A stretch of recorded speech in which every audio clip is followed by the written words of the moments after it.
Perkins Show is brought to you by Coca-Cola and your local Coca-Cola bottler. Remember, Coke is it. And by Frito-Lay, the makers of Doritos. And by Tony Shoes. Good evening and welcome once again to the Ray Perkins Show. I'm Mike Hogwarts. Well, coaches, we get ready for Vanderbilt a couple days away. The team is 2-0. Feel there's any chance that we can go into this game thinking that we got it in the bag? No, I don't think so, Mike. That would be very foolish, and I don't think our players are that foolish. Certainly we'll alert ourselves to the fact that we're 2-0 and we're meeting Vanderbilt. But Vanderbilt Commodores, I think our football team over the last couple of years have come and grown to respect them very, very much over the years. Even when I was playing, Vanderbilt has always played Alabama tough. I have some fond memories of Vanderbilt. Actually, I caught my first college pass against the Vanderbilt Commodores in 1964 in Legion Field from Joe Namath. And but getting back to this year's Commodore team, since George McIntyre's been there, he has done an absolutely fantastic job with that football team, with that program, in the recruiting and building the football team to where it is. Basically, on both sides of the football, they're doing the same things that they did last year. They're throwing the football from an offensive standpoint. They have a fine quarterback, and they're moving the football well on offense.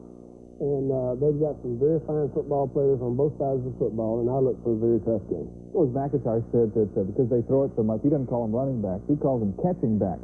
What does that present to you as way of problems, a team that throws the football so much? Well, anybody that throws the football that much is going to move the football. They're going to move the football up and down the field. The big key is how your defense plays when they've got the back to the 15 or to the 10-yard line. Keep them out of the end zone and not let them score touchdowns. You have to realize that you can bend, but try very hard not to break, not to give up that big scoring play, or not to give up that scoring play when your backs are against the wall. You know you're going to give up some field goals or field goal opportunities. But the big thing with teams that do throw the football a lot, they're going to move the football, and you have to be disciplined enough to realize that, but don't give up that touchdown. Defense came up with a lot of interceptions last week. You think that helps them with some confidence going into a passing team like Vanderbilt? Oh, certainly it does. And the big thing with a passing team, a lot of people think the sacks are the big thing on defense. Actually, if you can just keep good, steady pressure on a quarterback to the standpoint, from the standpoint of forcing him to throw the football maybe just a split second prior to when he wants to throw it. In other words, hurry his throw. That's what produces interceptions and not sacks. But, the defensive linemen and the linebackers that are coming on the various blitzes, they always get a big kick out of getting sacks, and we like to see them get sacks. But the interceptions come on what coaches call pressure, and that's just keeping pressure on the quarterback. It is the first road game of the year.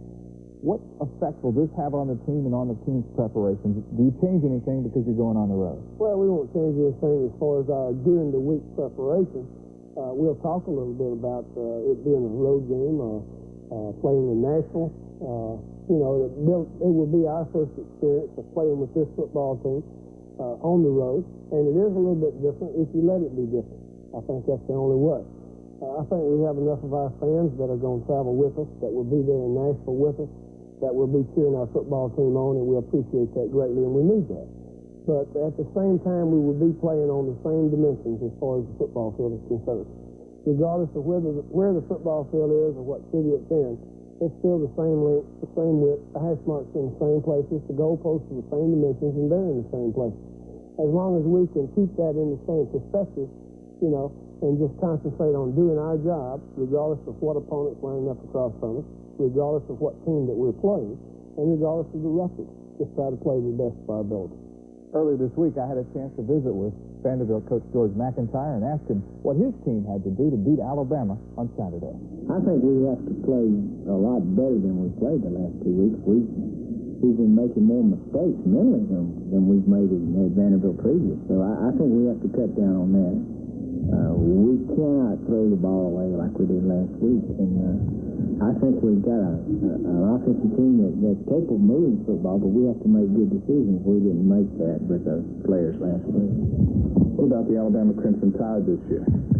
Well, I turned the film on last night and watched it for a couple hours, on Monday and so forth. And I was amazed that they look like the same defensive football teams they've had for 90 years or however long it is.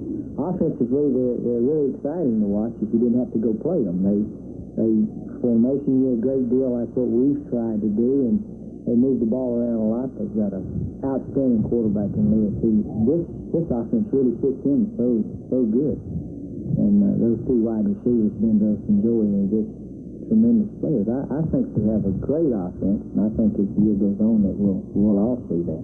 What about your team this year? A great victory last Saturday night. Well, it was one of those things where you didn't deserve it, but you got it. And we kind of strapped our belts on the last 55 seconds and went out and won the ball game, which was, it didn't look like we were at the time. Our guys, I hope, gained a lot of confidence from that, knowing that, as the old Yogi Berra saying, it's not over till it's over, and that was very evident the other night. But I was very proud of what they did. Vanderbilt coach George McIntyre. Coach Perkins, what does Alabama have to do to beat Vanderbilt? Well, Mike, I think it's basically the same thing every week. The same type things that you have to do. We have to make a minimum number of mistakes, cut down the penalties, cut down the turnovers. But most importantly, we've got to play a good, solid, sound, physical football game in all three areas. Defensively first, and then the kicking game, and play a consistent, move the football down the field on offense and score points. Good luck Saturday against Vanderbilt. Sidney Kohara will be back with some questions and answers in just a moment. The most refreshing way to make the most of every day. And wherever you go and whatever you do, there's something big waiting for you. To the Ray Perkins Show. Coach, I wish you the best of luck in your first away game against Vanderbilt. Thank you, Sidney. And now we come to the segment of the show where our camera crews were out in the stands and they let the fans ask Coach Perkins the questions. And our first question tonight comes from Mr. Bill Thomas of Bessemer, and Bill asks, I'd like to ask Coach Perkins if he's going to continue with a one quarterback or two quarterbacks this season. Well, Bill, basically, I'm a one quarterback man, and Walter Lewis is our quarterback. Last week against Ole Miss, we had an opportunity to play Paul Fields in the second half and also get one of our freshmen, Mike Schuler, some playing time. And when we can, we would like to play as many people as we possibly can, because those people deserve to play, because they've been working hard just like everybody else. But as far as being a one quarterback or shuffling quarterbacks like some people do throughout the course of a ball game, basically I'm not that type coach. I like to go with one quarterback. our next question tonight comes from Tommy Browner of Brewton, Alabama, and he's going to ask the coach. Since going to the pro set, is he going to utilize Lewis's running ability in the game some? Yes, Tommy, we intend to, in our pro set, or pro set, so to speak, intend to utilize the running ability of Walter Lewis. In the first game against Georgia Tech, and in our second game just this past week against Ole Miss, we did run the option, not that many times. But Walter Lewis has great running ability, and when he's back to throw the football, as he did last Saturday a couple of times and made a touchdown on one of those runs, has great scrambling ability. But as far as utilizing, as far as a huddle call is concerned, we will use his running ability as far as running a split-back veer option. Our next question, Coach, is a very interesting one, and it comes from Janice Sullivan of Satsuma. Coach Perkins, when are you going to use the white helmet? Well, Janice, basically the idea of using the white helmet is when we wear a white jersey, you wear a white helmet, but not just for that reason. The white helmets are to offset us from when teams use a similar shade or color helmet, such as Mississippi State. We'll wear a maroon helmet. This week we'll be wearing our white helmets for the first time because we'll be on the road, away game, wearing a white jersey, and also the Vanderbilt Commodores wear a dark helmet, being a black with a gold V on the side of the helmet. Our next question, Coach, comes from a fan in Mobile, Julie Lindsay, and Julie wants to ask you. And I'd like to ask you, Coach, what you think about Lenny Patrick's attitude this year? Well, Julie, ever since we've been here, prior to spring training and through the course of spring training, through the summer, off-season, in our off-season program and through fall practice and the first two ball games, Lenny Patrick has had a great attitude. He's done all the things that we've asked him to do, and he's had 2 excellent ball games against Georgia Tech and Ole Miss. Remember, get your questions ready because our cameras will be in the stands and they'll be looking for you. Next up, Coach Perkins has our play of the week. Our play of the week this week is a pass play that went for 52 yards from Walter Lewis to Thornton Chandler. It was a great play whereby Walter Lewis read a blitz of the Ole Miss secondary coming and popped Thornton Chandler on a hot receiver principle that went for the 52 yards. On the play, the weak safety and the strong safety as well of the Ole Miss football team and all the linebackers walked up into the line of scrimmage just previous to the snap. Walter Lewis saw this, and just after the snap, he saw him coming with the all blitz, popped Thornton Chandler with the football on the hot receiver principle, and it went to the 1-yard line for the total of 52 yards.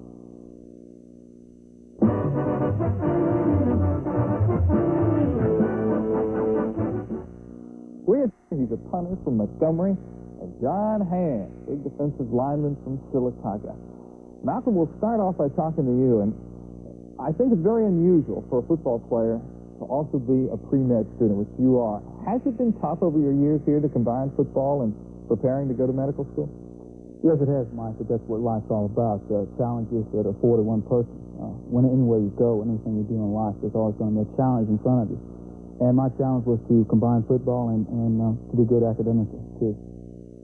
John, I know you as a sophomore, we talked earlier, you haven't decided on a major yet. But still, your career here at Alabama has been a good one. A lot was expected of you when you came in, but you didn't start right off. You are a starter now as a sophomore. Does it make you appreciate it a little more to know that you really had to get in there and work and earn that starting job over a year's time? Yes, it does, because now that I know that I earned the spot, it is mine. Nobody's giving it to me. And I will work harder from each week to keep it. Malcolm, they say kickers are somewhat crazy. You seem like a pretty sane person. As a punter, what is life like at Alabama for you? Are you different from the other players? Do you pretty much go through the same routines that they do? I pretty much do the same routines they do. We get a lot of slack a lot of times from some of the players, but they handle it real well. They do a real good job of giving us a foundation to go by. You get kids, especially since I'm 6'4" and weigh 215 pounds, they always think, hey, I'll be playing defensive tackle. But they've done a super job, and, just as far as the kickers are concerned, it's just letting us be a part of them. And I hope that I've changed that stereotype that they have for kickers, and that's one thing I set out to do, and I hope I've done that. Do you ever wish maybe that you would try to play a position instead of just punting? Well, every once in a while, in high school, I played tight end, and when I came up here to the university, I thought for sure that I, want to give tight end a shot. However, I did not. And every once in a while, it pops up in the back of my mind, hey, what if I was playing tight end? What could I have done today? What could I have done tomorrow? But no, I'm satisfied right now with what I'm doing, and I'm just thankful for it. John, you don't give Malcolm too much grief as a punter, do you? No, not much at all. You're from a great city, Sylacauga. Matter of fact, you're the only representative of Sylacauga on the Alabama football team. I talked to a lot of people from that town, and they are awfully proud of you, and it must give you a real sense of satisfaction to know that you have virtually a whole town pulling behind you and pulling for John Hand. Yes, it does. With them pulling for me, it gives me more incentive to go out and just do better. Anytime I touch the field, I know because they'll be watching. Malcolm, from Montgomery, Alabama, do you feel a lot of support from your hometown as well? Oh, yes, I do, definitely. They're a super bunch of people in Montgomery, and I'm proud to be from there. And they've just done a super job in supporting me at all times, no matter good or the bad. And I'm real happy to be from Montgomery and to be from himself. Malcolm Simmons and John Hand, thanks so much for being a part of the Ray Perkins Show. Thank you. And we'll be back right after this timeout.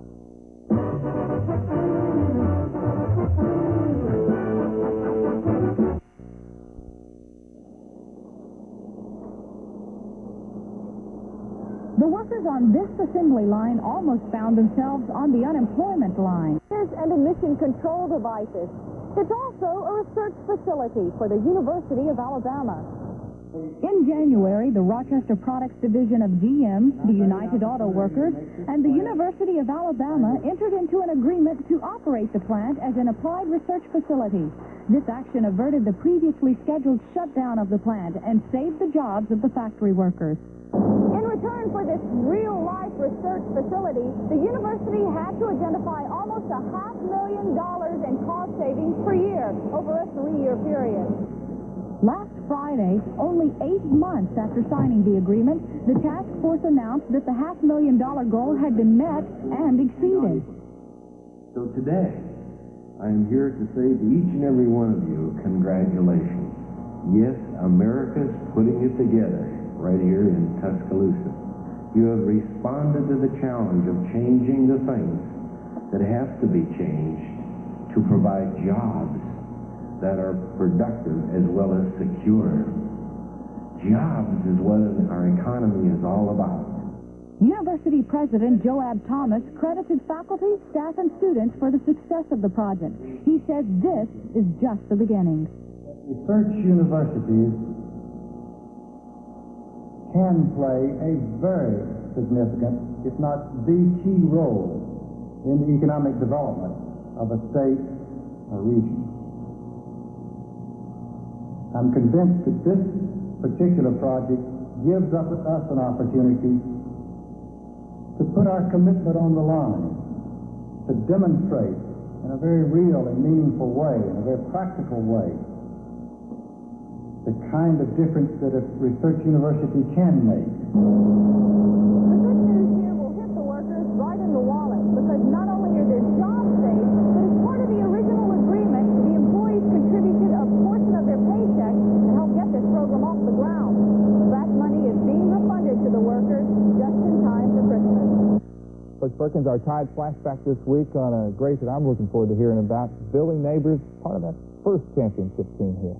Well, Mike, it was part of that first championship team of 1961, and it was the team that I got to see play a few times prior to coming to the university in 1962.